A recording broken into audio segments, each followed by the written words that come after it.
Afternoon, everybody. Welcome back. Today we're going to be starting a new project. We're also going to be switching to a new medium that we'll be working with through the end of the semester here. For the start of the semester up to this point, we've been working with those General 314 graphite pencils, which is a wonderful pencil, soft. You can get some nice rich darks in it, but graphite's always got this kind of silvery quality to it that never gets really, really black. Charcoal pencils, you can get really rich darks. And when I say rich darks, I mean black, solid black. And we'll be switching to those. These three pencils, I hope you've been able to go out and get yours. You're going to be working with a medium, soft, and then extra soft. And we go ahead and we sharpen these ones the same way that we've been doing with our graphite pencil. Get a nice long taper on your point there. Be careful, charcoal's not quite as resistant to breaking as the graphite is, but at the same time you can do that. I use, instead of my sanding pad, the real fine sanding pad, I use 120 grit sandpaper. It makes a little faster work of getting a nice sharp point on that. So you can go pick up a little piece of sandpaper, maybe that'll help you a little bit. Yes, charcoal. Another thing I like about the charcoal is it's got a real kind of a grainy look to it. Of course, you can use your blending stumps and such, but most charcoal artists like to work and kind of enjoy the medium, the look of the medium, the kind of grainy look about it. Of course, you can just keep going over and get real rich darks, but it's nice to just lay that pencil down on the surface and almost just let the weight of the pencil distribute the charcoal across the surface and let the tooth of the paper pull that off, and it gives a really nice, really kind of almost a mezzotint effect to it. Nice, beautiful quality. So, our new project, we are going to be starting our self-portrait today. Of course, you've already been working a little bit with self-portrait on our last grid project, so you've been a little bit aware of the different qualities of a face, the structure of a face. You'll notice where the highlight areas and such occur. Very similar to, keep in mind the chiaroscuro project that we had, and we looked at the different light zones, the highlight, quarter tone, half tone, core shadows. All of those things exist in different places. The shape of the head dictates a lot of where those zones will occur, but if you look closely, you'll actually see all of those as well. So what I want to do today for your demonstration is kind of show you how to get started, how to draw a freehand head. Now, I know that I gave us the option of working with a grid like our previous project, which for those of you who are a little less confident with your skills so far, you'll definitely get a little more accurate with a grid, but still you're going to learn a lot more working freehand and trying to understand the layout of the head and what you're looking at and how to describe that. So I want to do a little demonstration today, show you where the different features of the face, where they are located on the face. So you can, it's really interesting. The head is basically symmetrical, and regardless of how our own particular faces, everybody's a little bit different, of course, right? We've got some of us having real round faces, some of us more narrow, some square. There's every shape in the world as far as the look of the head, but at the same time, all the rules about where all of our features are placed are exactly the same. We can break that down, and I think I've already showed you a little bit on my PowerPoint previously. So I'm going to go ahead and show us how we get started with this, how to break into it, and then I'll do a little demo on the separate features of the nose, the eyes, and the lips. So let's not waste any time. Let's get started. I'm going to use Mark Ruffalo as my model today. It's not like I got a man crush on Mark Ruffalo. It's just I looked up handsome actors that I thought that I would use. So anyway, I want to look at first the position of his head. I talked a little bit about in the PowerPoint presentation about how we're going to see the head from lots of different angles, straight on, profile, three-quarter view. There's always, we're always moving around in different positions. So probably the most difficult thing to do is to look in a mirror and sit there and try to hold a pose and keep that emotional look on your face or whatever expression you have. But we're going to be working with photographs, so that's going to be a little easier for you. So let me put Mark over here. First thing I'm going to look at is, of course, the angle of his head. Is it tilted? Is it straight? Is it leaning one way? Is it turned one way or other? Well, this particular image here, he's looking pretty much straight on into the camera, head straight up. So first thing I want to do is kind of, I'm going to use my medium pencil because it leaves the lightest line. I'm going to go ahead and give myself a center line very, very lightly. We don't need to draw really heavy when we're constructing these images. Just similar like to our pet profile from your grid project where we just laid in lightly all those little shapes.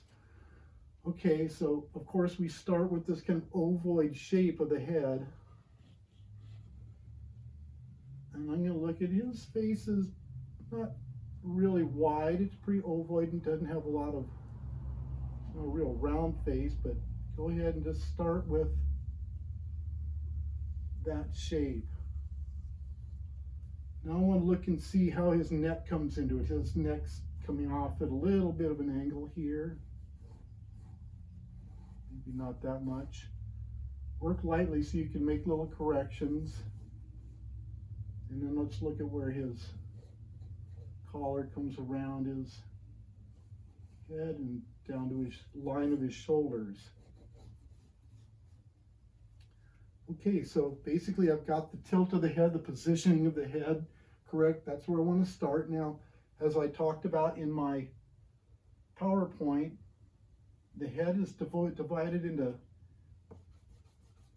certain locations, and all of our features are all the same, believe it or not. So anyway, I'm going to look, the eye level is halfway between the very top of the head and the bottom of the chin. So I'm going to go ahead and make my estimation right about there. Give myself just a light line across there, that little axis. The tip of the nose, the ball of the nose, is the bottom of it is halfway between the eye line and the chin. So I'll go ahead and find that, make a little estimation, and put a little tip of his nose here by indicating a little circle, which will be the end of the ball of his nose. And then the lips, halfway between there and the chin. So we go half, half, and half again. Right about there. That is the bottom of the lip, the bottom of the lower lip. So the break of the mouth is just above that. So okay, now we've got this placed. Now let's see about the eyes. Let's go ahead and we've got the nose basically where it goes. Let's look at where the eyes are. Now, as I mentioned, there's about an eye's width between the two eyes. And I've heard different explanations that there's a head's about 5 eyes across, but I've found that varies. So I just try to go with generally getting about an eye's width across there. So now I've got the eyes placed, right? So what else have we got? Probably go ahead right now and place the irises right dead center.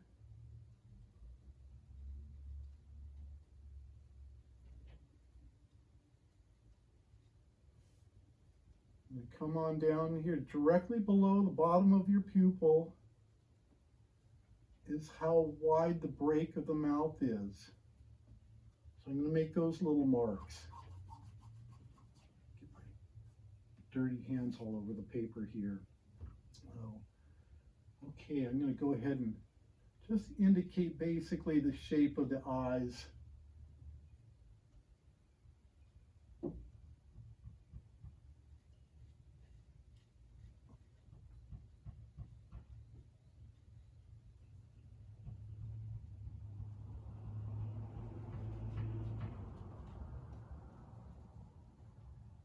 And I'm going to do a little demo of working on each one of these features here in a moment after I just want to get this started. I'm not going to obviously take this to a full finish drawing. I'm going to be working on this along with you, the rest of you as well. So, okay, now let's look at where do the eyebrows come in.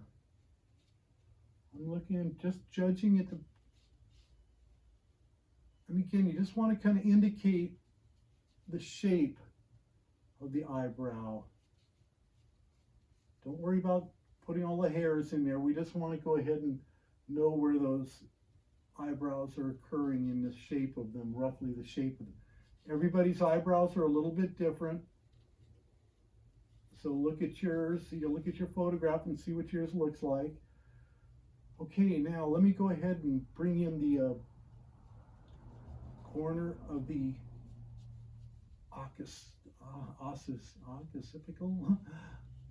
optical lobe, the pit where your eyes realize, and we're going to come down to the bridge of the nose. Again, we've got the tip here indicated. Let's go ahead and just get a little bit of the flare of the nostril, the two nostril flare of the nostril on either side. That again lines up with the very inside corner of the eye, so that gives you an idea of where to place that nostril. I'm going to look ahead at Mr. Ruffalo here and see the way his nose is shaped.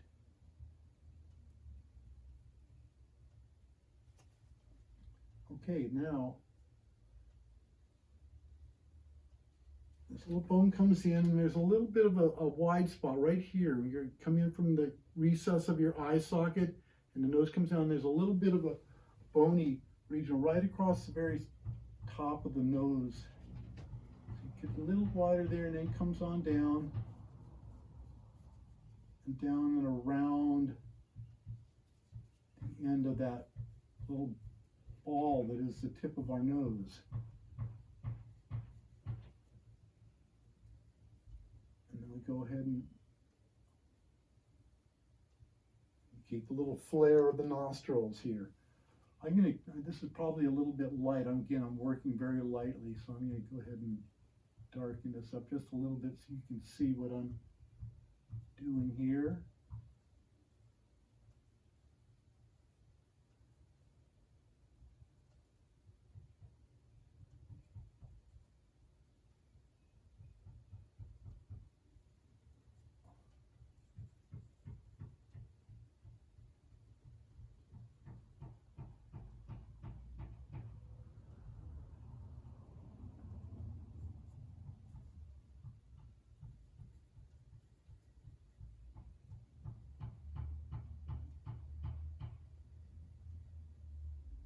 So those eyes are placed right dead center on that axis that you put across there.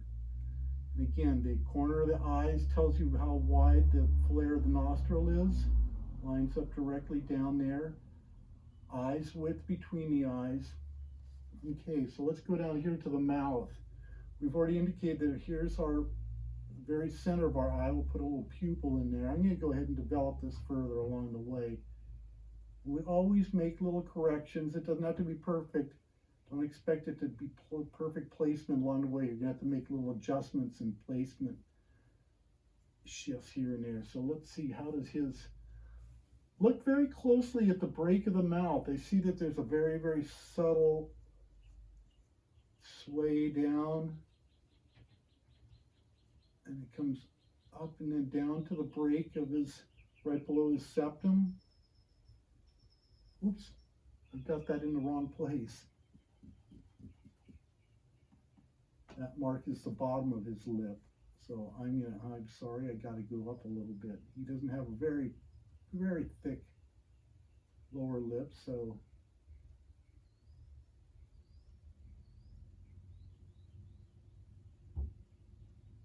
make sure that you're very, very attentive and sensitive to where those, and really develop your sensitivity to where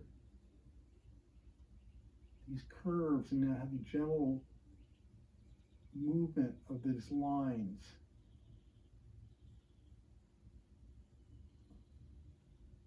Okay, I'm going to get the top lip indicated.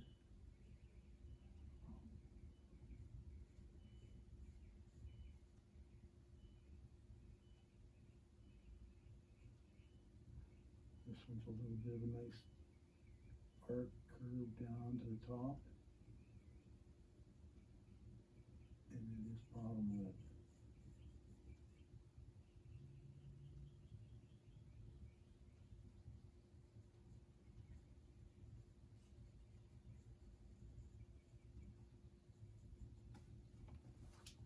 Okay, so basically I've got at this point the main features of the face placed where they belong.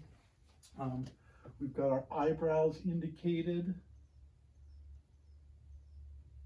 I'll make adjustments and I'll go for accuracy and look at the really details and probably go ahead and keep refining the shapes of the eyes and such, but you just basically want to get them all in the correct place to start with.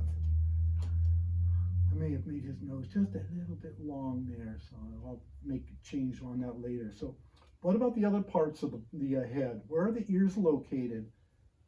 Right at the level of the eyebrows is where the ears start, and right with the bottom of the nose is where the ears come in. So you can indicate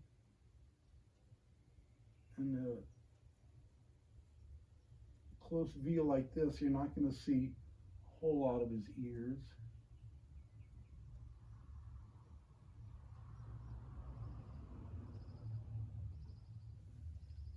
So ears from the eyebrows, the top of the eyebrows is where the top of the ear is, and right along the bottom of the nose is where the ears come back and join in at the neck.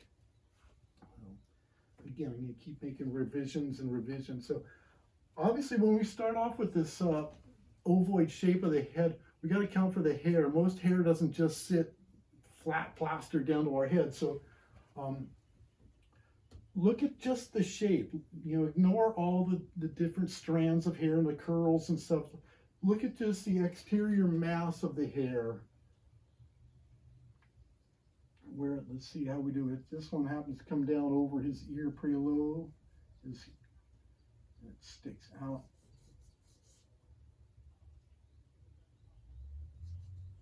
And goes up.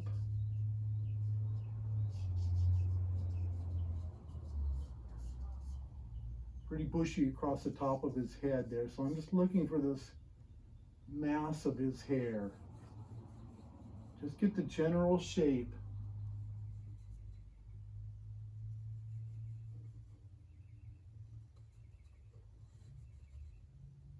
Comes down to his sideburns there.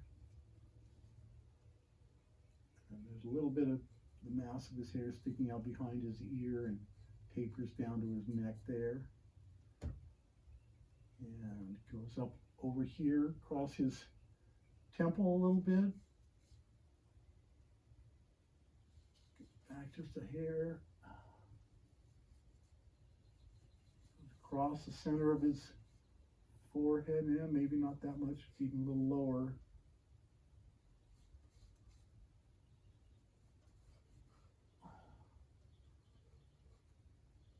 Comes down and just inside of his temple there and down a little bit over his, what's he got over here? Let's see, his hair's coming down over his ears. A little more there, a little correction. I think I got a little bit of a correction up here. A little bit more mass up there on top. And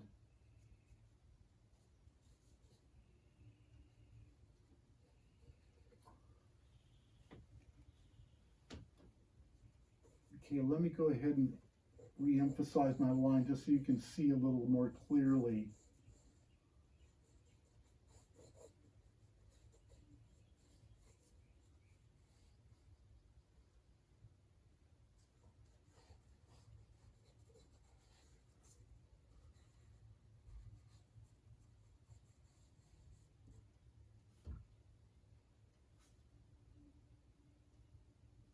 Okay, that feels pretty good. Now, some other things I want to talk about. Of course, we start off with that real round ovoid shape. Faces are a little more angular, and a way to kind of capture what the likeness is of the person is to be very careful and look at I try to simplify and look for straight lines where I can. whatever I can see it's pretty straight. His face comes pretty straight down here from his cheekbone. Okay, it comes out a little bit there. Kind of straight down here to his chin. It's kind of not a real round chin, but it's a smooth, soft curve there. A little fuller over here. Coming off of his cheekbone, which is right about, just about here. What we call our zygomatic process. Take anatomy. Okay, now his face cuts in there, and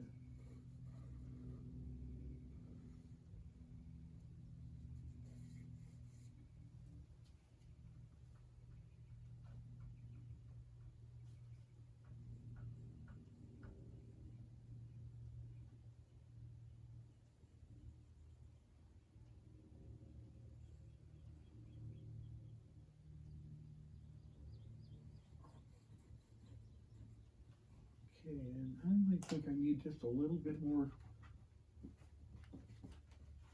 chin on him. Just a little bit lower. I'm looking at judging between the bottom of his lip and the bottom of his chin. I think his chin just a little bit lower here than I've indicated. So kind of a straight there, across there, and up.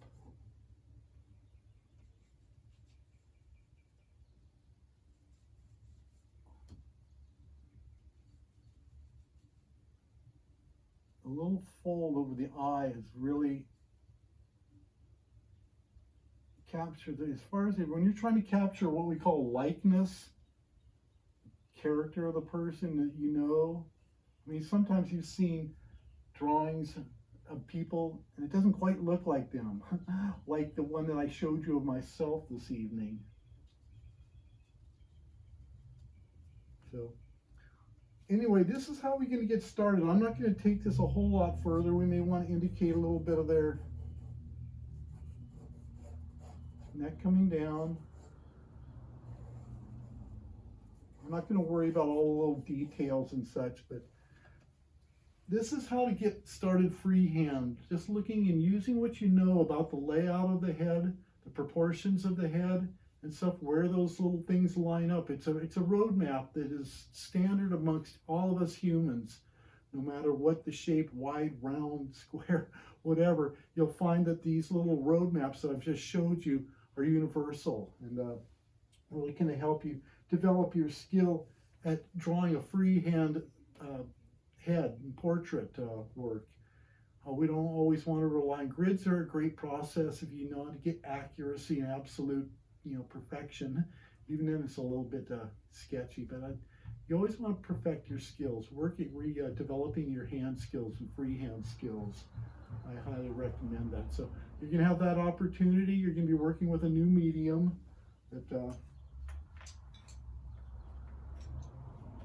So I'm going to real quickly now get rid of this. This is basically how you're going to get started, right? Again, I'm going to be making revisions, refinements all throughout this as I draw and look more closely at his image. But I've got basically the shape of his head. I've got the angles correct. I feel confident with that, where his neck is. So it's a constant process of refinement. But we're going to have some time to work on this, so don't worry about it. And take your time. Of course, we're going to be working with a photograph as well, so you'll have a good, accurate image to look at, as opposed to just looking in a mirror. In the past, I've had us work directly from a mirror, which, again, at this level of introduction to drawing, most of us haven't developed those skills yet, but you can kind of come up with some pretty interesting looking drawings. So let's see, let me talk about the eye to start with here. I showed you that little handout in the PowerPoint presentation. Of course, an eye is essentially almond shaped.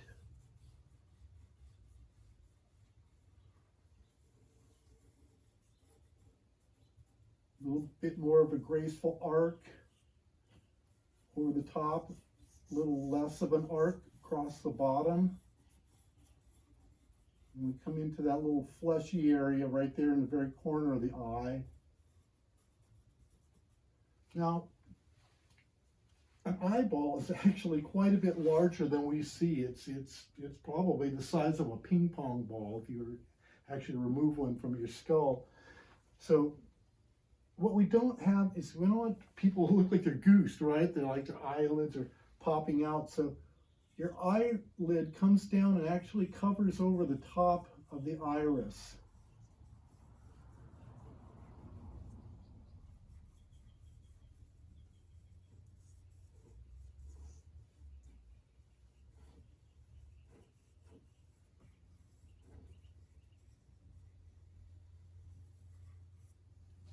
So always make sure that that top eyelid is coming down over the top. Also, you will see the fold of the eye again, and this is very important to catching likeness of a person. Look very closely at the path that fold of the eyelid makes over the top of the upper eyelid where it comes in contact with the iris. So when you're looking at the eye, we actually will see a little bit of the thickness of the lower eyelid.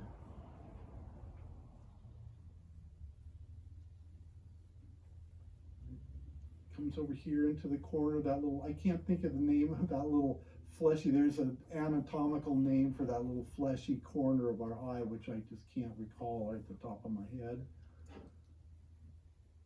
There's lots of little parts to our bodies. And I happen to be reading a book right now by Bill Bryson called The Body, and he basically telling us, the reader, all about the molecular structure all the way up in which each organ does. It's a pretty fascinating read. But okay, so now we've got our eyelid folded over our iris. Pupil resides right there in the very center of that iris, obviously.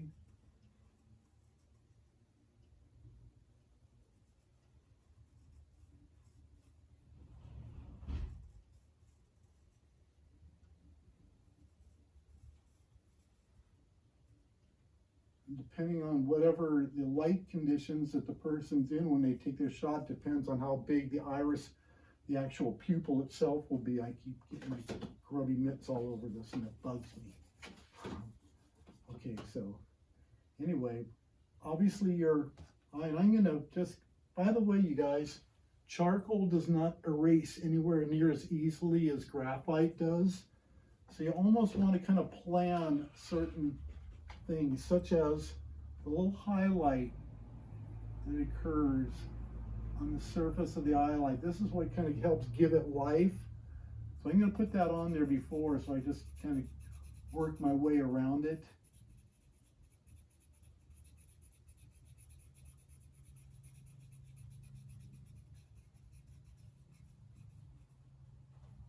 It's that little glint in the eye that really gives it the life when you get done with an image or working up an eye or a face. Or what I'm always amazed at when I put that little highlight on the eyeball of my students' drawings, they go, oh, wow, there, it came to life.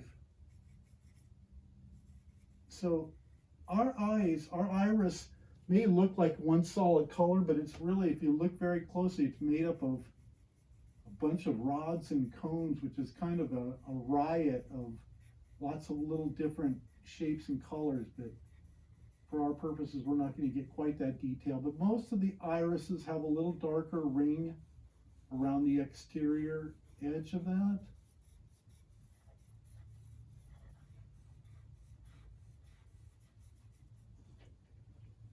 I'm just going to go ahead and give a little bit of value on here to the color of this iris, or what would be the color.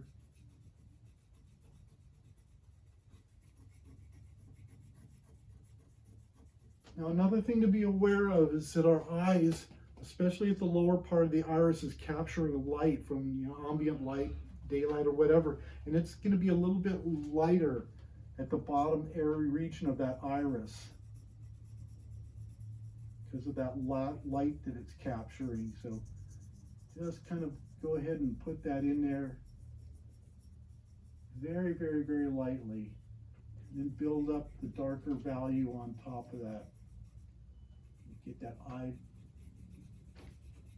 pupil very, very dark and rich.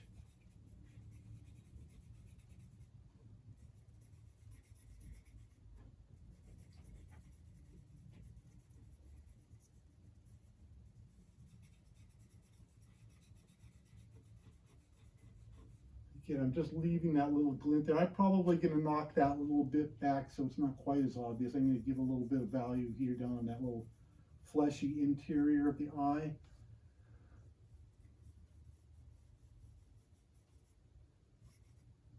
Okay, now what about the eyelashes? Where do they occur? Well, they come off basically off the edge of the eyelid there, and they radiate out towards the corner of the eye.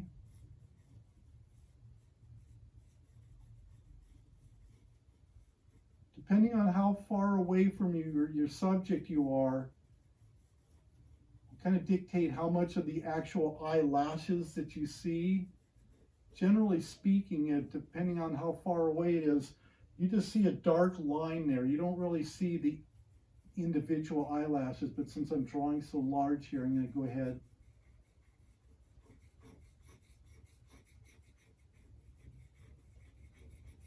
So really you can get away with just kind of creating this dark edge along the edge of the top eyelid.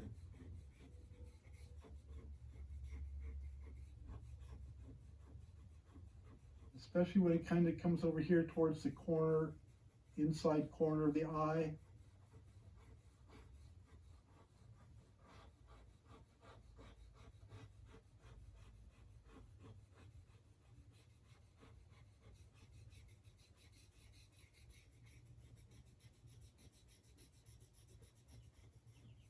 Simplify. Remember when we were working on our grid portrait, I talked about simplifying those shapes. We didn't see all the little strands of hair on the head. We looked at the different clumps of hair on the head. This is kind of essentially the same thing. Look at the overall shape that those eyelashes create.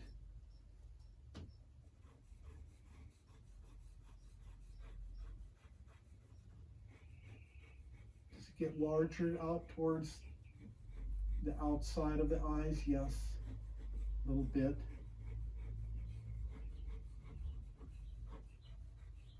Again, in the interest of time, I'm not going to go ahead and totally take this to a level of 100% perfection on my behalf, but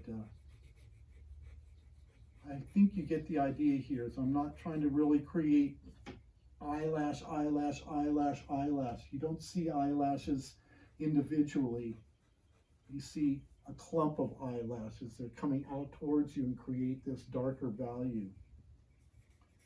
Now another thing that the upper eyelid does is it casts just a little bit of a shadow over the surface of the white of the eye. This is really important. This is what really puts the eyeball back into the socket and underneath that eyelid.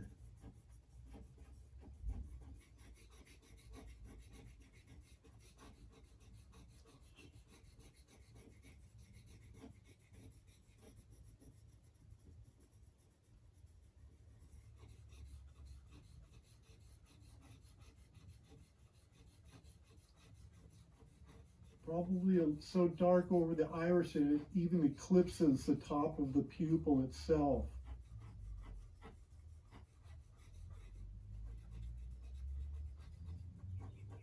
And knock back that highlight just a little bit.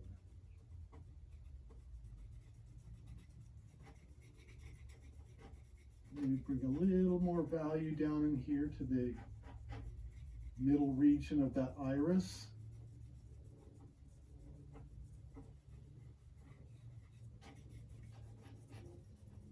And then go ahead and continue that to build that shadow over the top of the eye. It gets really, really dark. Again, think of this as the thickness of the eyelid itself isn't getting any light under there.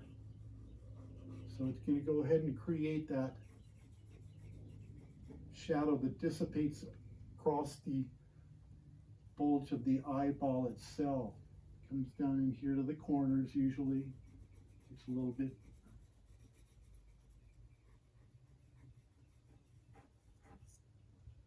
Now we do have eyelashes at the bottom of our eyelid as well, so again, probably just a little bit of an indication. They're not anywhere as long as our,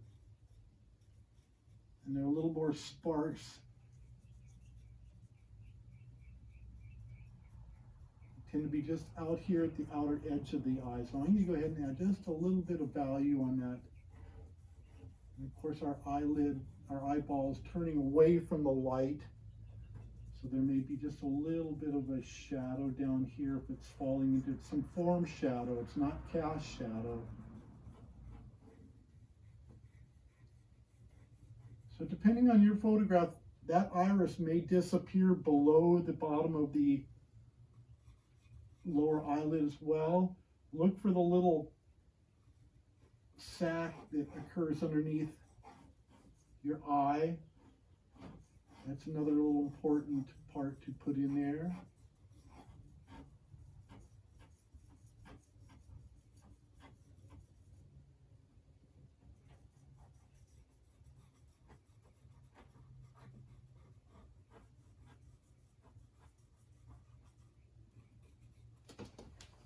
Now let me go in here and darken this up, get this real nice and rich up here. Right down over the top of that pupil.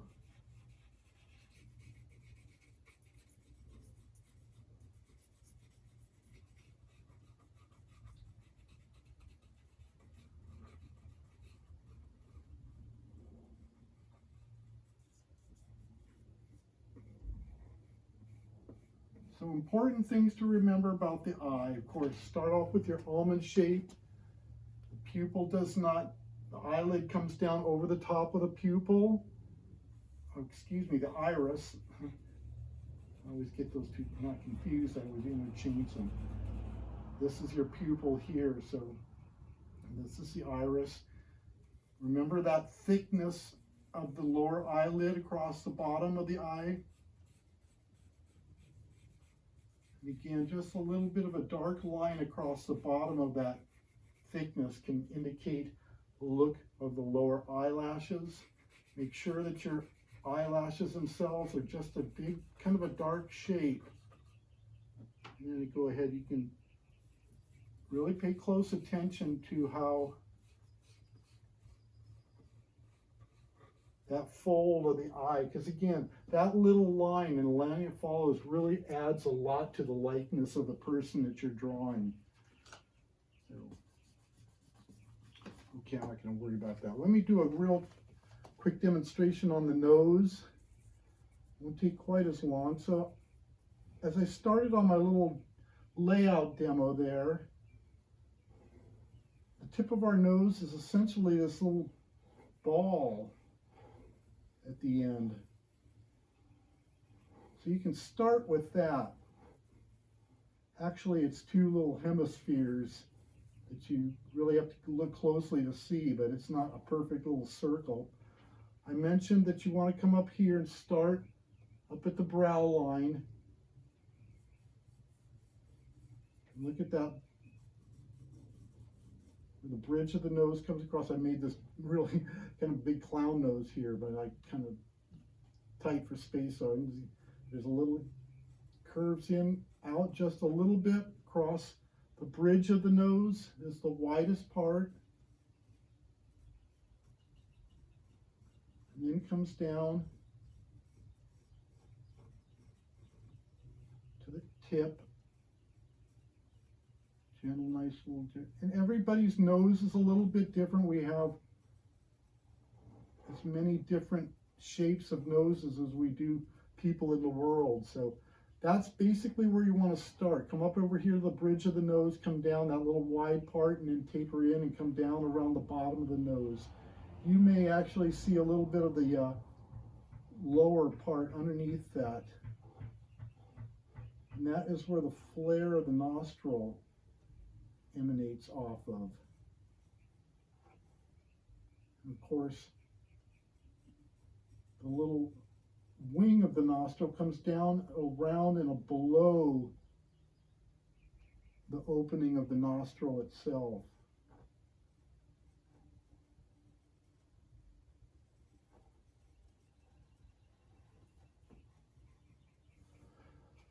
So technically speaking, we've got another little plane here. We go across the top of the nose and then we come down the sides of that nose, the ridge of the nose. Okay, and then look closely and we'll start maybe darkening the recess of that nostril.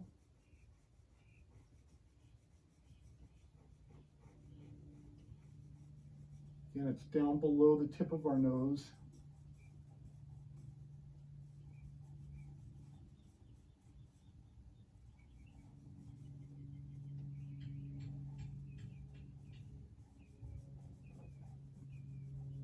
It's a little light. It's really the darkest right up here at the top. You can go in there and define that pretty well.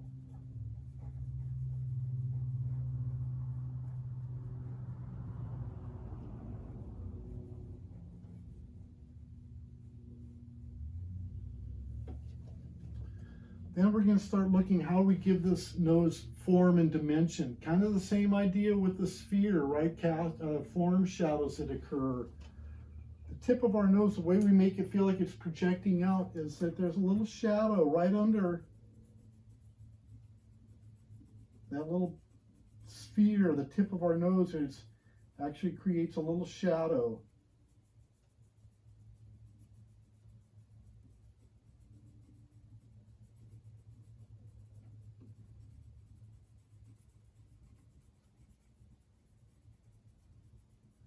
That extends down to around the bottom of the wing of the nostril. You may see just a little bit of a hint of reflected light coming up just around the opening of the nostril itself, but on the wing of the nostril we've got a little bit of shadow. Depending on which light source is coming, you're going to have one side of your nose obviously in shadow, the side of it.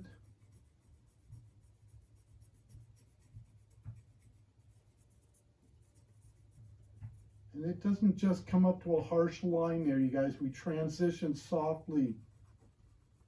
All of these, just like when we were doing our sphere, these are all soft transitions from one light zone into the other.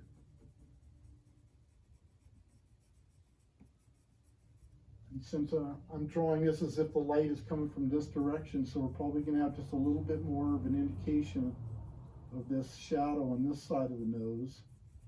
And maybe this wing of this nostril is not as well defined in light as the nostril over here, the wing of the nose. Let me go ahead and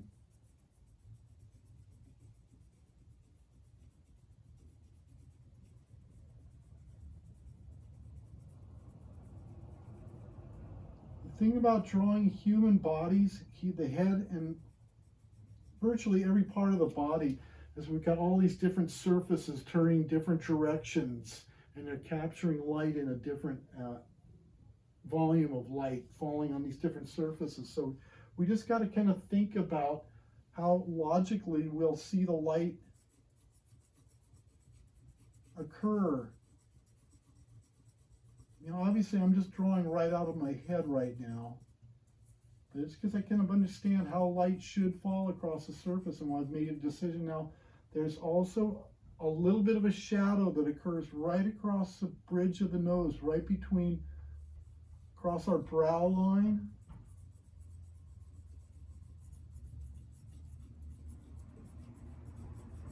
Between the two eye sockets.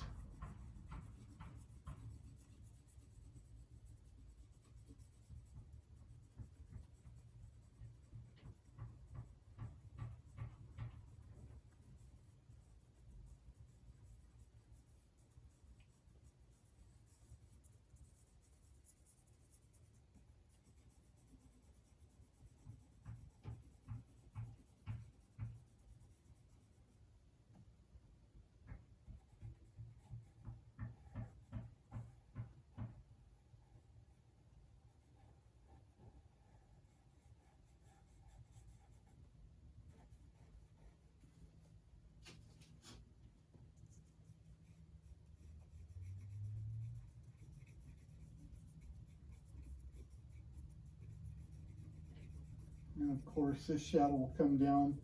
You'll see a little bit of a shadow that defines our cheek here and comes down towards and defines the barrel of our mouth once we get to that point. But you usually see just a little bit of a shadow coming off the wing of the nostril.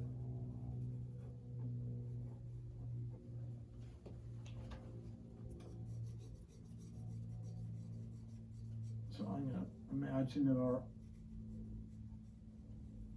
eye is over here, about an eye's width between those two.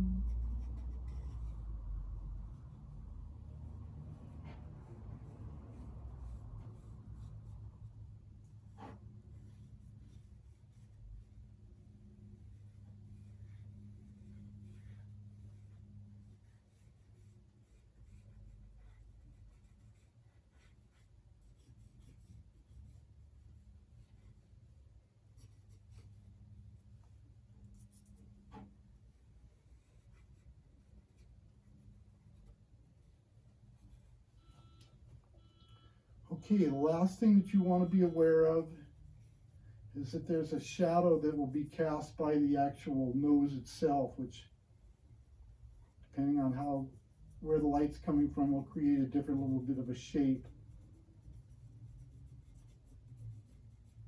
And then of course this comes down, the tip of their nose is there, a little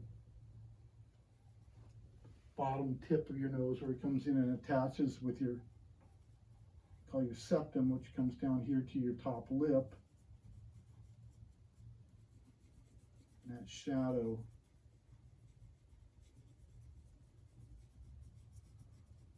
When I'm working up ahead, I'm not trying to get it really detailed and worked out yet. I'm just trying to create a lay-in of the shadows and the shapes. I'll go ahead and refine it and spend hours on this, going through and looking closer, and how does that line go, where does that line follow, where's that shape of that shadow occur.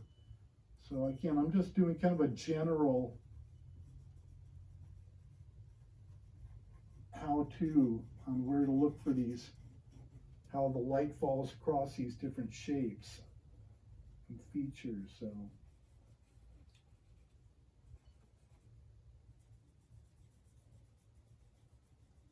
there'll be a little bit of a core shadow right across this tip of the nose, just like on our sphere.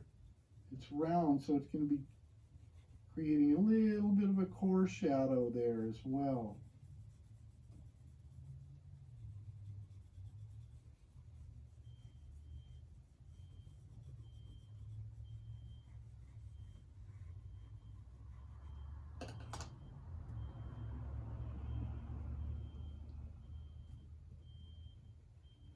Soften out where the wing of the nostril just actually comes back and curls in and joins with the side of the flank of the nose. So remember, the opening of the nostril comes right up underneath the tip of our nose, and don't forget this very important shadow right underneath the tip that kind of brings that nose out in space.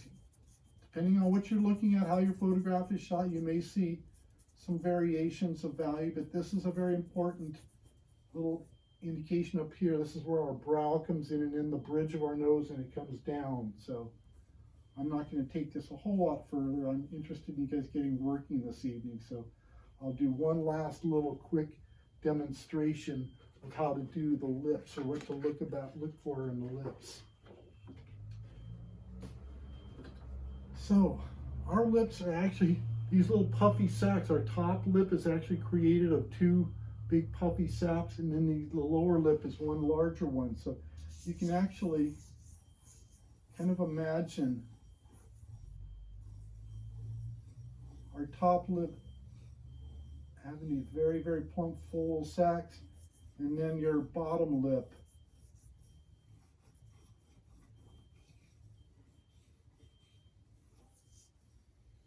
is another real kind of full sac. So that's kind of the underlying structure of our lips. Obviously, the shape will come up, Some of us have very nice, beautiful, full lips. Some of us have thinner,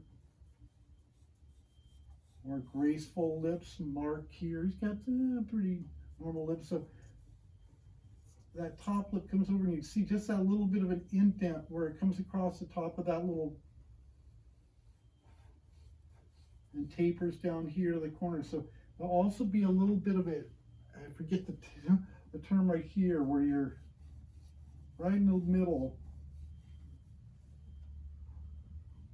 The top comes across it, just a little bit of a curve down over that top lip, and then look at how the break of the lip curves out to the edges.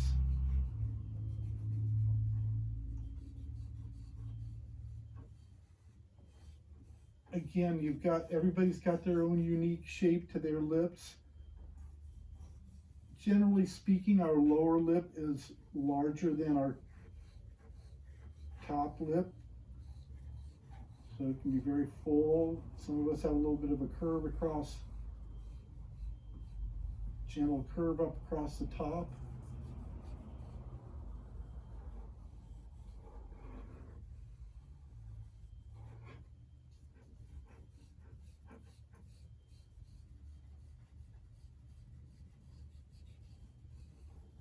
And it'll work back here too, this little recess in the corner of our mouth, so you'll get a little bit of a shadow shape. So I'm going to go ahead and erase my little puffy sacs underneath there because we don't see those, and I'm going to.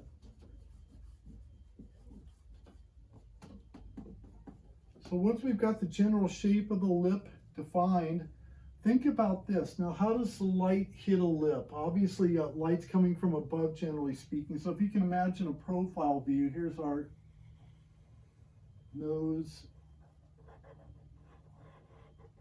Comes down across our septum, and our top lip folds under and comes in contact with the lower lip, and then down around where the chin is. So think about this. Light's coming down, hitting the nose. Light's coming down, hitting this top upper lip. But there's shadow underneath the lower part of the top lip where it comes down and joins with the bottom lip that is catching light, and then it's kind of falling out of light here as well. So think about the puffy roundness of the upper lip that's, again, in shadow. So it's always going to be a darker value than the lower lip that's catching direct light. Think about the way that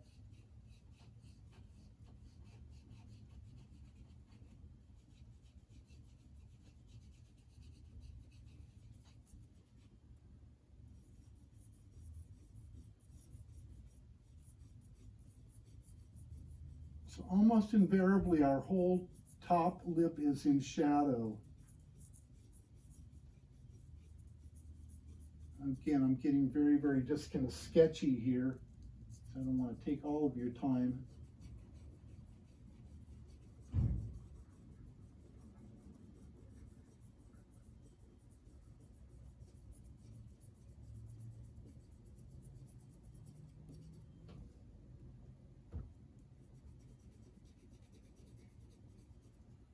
So I'm going to work my brush stroke, well, I call it brush strokes. It's almost like painting. That's what I love about these nice long tapered pencil tips, because you can kind of almost lay down value in brush strokes rather than drawing with those hatch marks and cross hatching and stippling like we did before with our last project. Of course, it gets darker where that top lip goes under and tucks in tight with the bottom lip. It's going to be a little darker there. You go ahead and re-emphasize the actual break.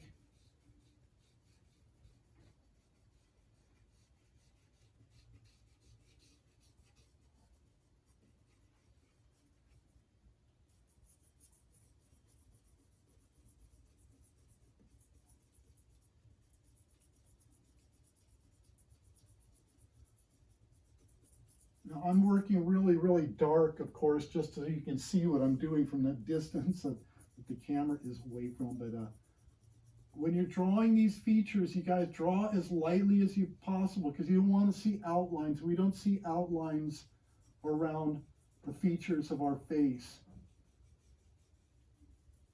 That was the absolute genius of Leonardo da Vinci and looking at Mona Lisa, right? There's what he called sfumato. He got in there with his fingers and smoothed things out. You didn't see a transition from one feature into the surface of the skin. It was all a very, very soft, smooth transition. So you want to be able to get that value dark enough to where you don't see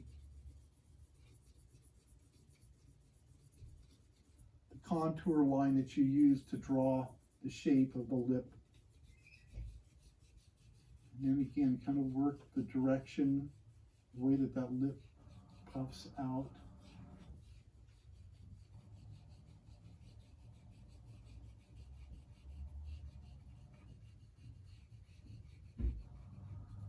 There into the corners of the lip. So obviously there's going to be a little bit of value across the top of the top lip.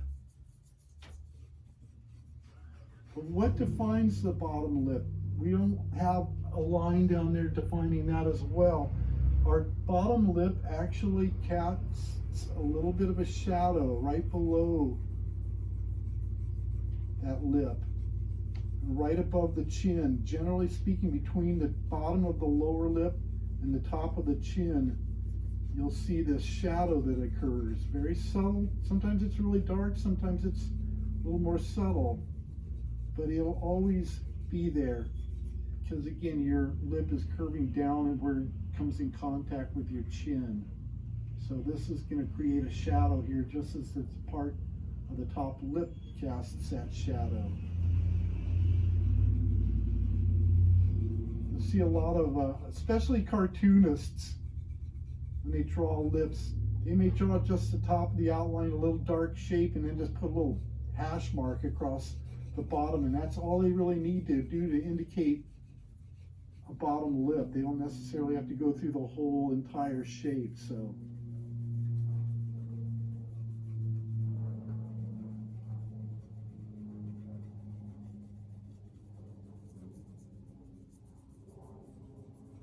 depending on how full your lip is, you may see just a little bit of a downturn, but primarily it's this area here that's catching all the light, and it's going to be the brightest.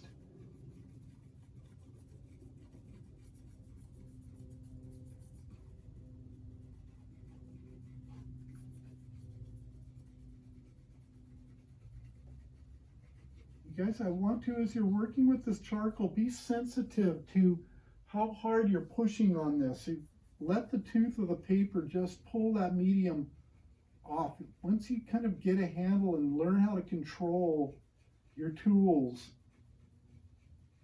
you'll find your craftsmanship improves dramatically. You really kind of become sensitive to where, just how much pressure do I need to get that little bit darker there, a little more even.